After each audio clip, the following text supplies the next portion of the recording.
সুরাই নদী থেকে এক ব্যক্তির লাশ উদ্ধার। মাধবপুর প্রতিনিধির ভিডিও চিত্রে বিস্তারিত। আপনারা দেখছেন বাংলার খবর 24। বাংলার খবরে আপনার প্রতিষ্ঠানের বিজ্ঞাপন দিন।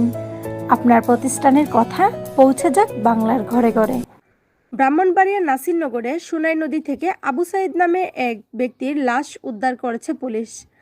তিনি হবিগঞ্জের মাধবপুর উপজেলার আদাউর ইউনিয়নের গোয়ালনগর গ্রামের মৃত তারা মিয়ার ছেলে।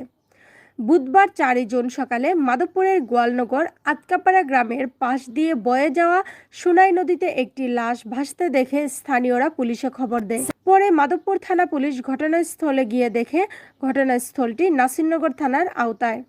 স্থানীয়রা জানান, মঙ্গলবার 3 জুন আবু সাইদ মাছ ধরার জন্য নদীতে যান। এরপর আর বাড়ি ফেরেননি। নদীর পাড়ে তার ব্যবহৃত জামাকাপড় ও মোবাইল ফোন পাওয়া গেছে।